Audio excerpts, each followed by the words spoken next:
Olá você, bem-vindo ao episódio 7 dos nossos bate-papos sobre economia. Aqui você vê a economia sem enrolação, de maneira simples e com vários exemplos práticos. Fechamos com esse episódio os últimos fatores que afetam a demanda. Qual é mesmo o perfume de sua preferência? Se você está gostando de acompanhar as nossas conversas, então não esqueça de deixar o seu like e compartilhar o vídeo. Meu nome é Luiz Azevedo e muito bem-vindo. Dos fatores que influenciam a demanda, já falamos do preço dos bens, da renda e dos bens relacionados. Vamos então agora às expectativas. Expectativas. Um exemplo bem prático é na Avenida Paulista, no centro de São Paulo. É só cair o primeiro pingo de chuva para aparecer como um passe de mágica vários camelôs oferecendo capas de plásticos e guarda-chuvas.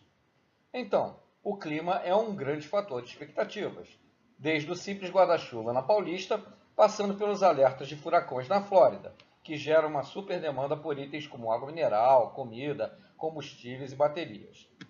Ou pelas possibilidades de geadas nos laranjais da Flórida, que aumentam o preço do suco concentrado de laranja brasileiro para exportação. Ou ainda pela possibilidade de quebras de safras de milho no Corn Belt nos Estados Unidos, que afetam os preços internacionais de commodities e das cadeias de produções inteiras, tipo alimentos processados, frangos, que a gente diz que é o milho em duas patas, e os suínos, que a gente diz que é o milho em quatro patas. E fazem com que empresas como a BR Foods, das marcas Sadia Perdigão, tenham que ter contratos milionários de seguros para garantir os custos de produção e assim cumprir os seus contratos de exportação. Outro exemplo simples é, por exemplo, o anúncio de um próximo leilão de veículos numa pequena cidade. O que você acha que deve ocorrer com a demanda por veículos usados antes desse leilão? Você deve ter acertado a resposta de primeira. Entre o anúncio e a realização do leilão, provavelmente a demanda por autos usados irá diminuir na cidade, devido à expectativa de se obter melhor compra, qualidade e preço. Você quer mais exemplos de influência de expectativa? A possibilidade de escassez. Por exemplo, no caso do cacau, as indústrias de chocolate fazem estoques e antecipam os seus contratos de compra para garantir as vendas da Páscoa. Outro exemplo prático do fator expectativa na demanda foi a triste história recente da hiperinflação no Brasil na década de 80. A expectativa de aumento de preços devido à inflação, ou colocando corretamente pelo ponto de vista econômico, a expectativa de perda de poder de compra da moeda, fazia com que as pessoas, na época, corressem para o supermercado no dia em que recebiam seu salário.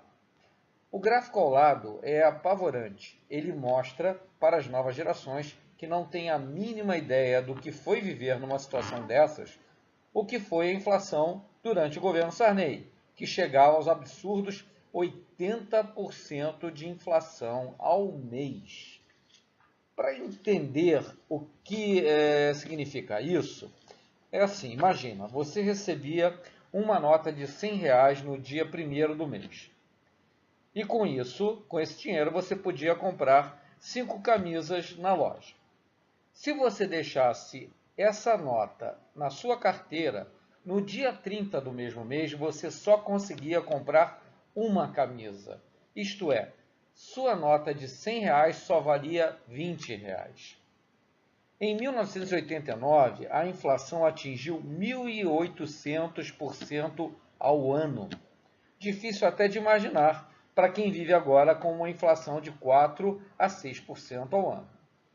No episódio sobre moeda, nós iremos conversar em mais detalhes sobre esse fenômeno macroeconômico que é a inflação.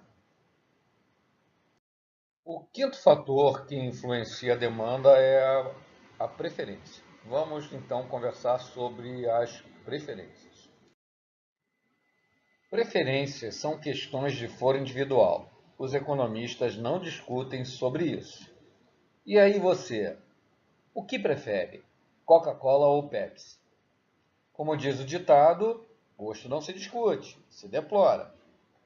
Preferência, na realidade, é o que cada indivíduo valoriza, o que tem mais valor para ele. Vejamos, por exemplo, as trocas voluntárias. Dois meninos, João e José, decidem trocar entre si uma pipa, também chamada de papagaio ou arraia, depende da região do Brasil, por um time de futebol de botão. Então, João valoriza mais a pipa e dá, em troca, o seu time de botão para José. Outro exemplo: dois torcedores decidem trocar entre si uma camisa do Flamengo autografada pelo craque Zico por uma camisa da seleção autografada pelo Romário, mais 15 mil reais. Quer saber a verdade? Se eu fosse dono da camisa autografada pelo Zico, eu exigia mais 50 mil reais nessa troca. É tudo uma questão de valor, né? É com o objetivo de mudar as preferências dos indivíduos que as empresas investem fortunas em campanhas publicitárias. Vejamos no próximo slide um vídeo com esse exemplo entre a Apple e a Android.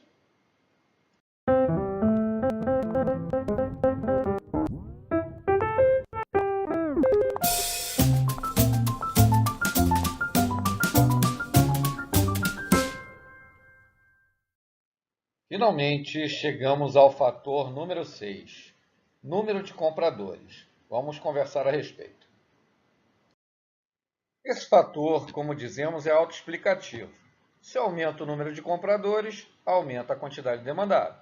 Se diminui o número de compradores, diminui a quantidade demandada. No slide da foto, o início das vendas do iPhone X, o iPhone 10. O número de compradores de smartphones da Apple não para de crescer ano a ano. Em contrapartida, o BlackBerry, que era o smartphone ícone do mundo corporativo 10 anos atrás, foi perdendo compradores e desapareceu em 2015, 2016. Espero que você tenha gostado. Se gostou, deixa aqui embaixo o seu like e compartilhe o vídeo.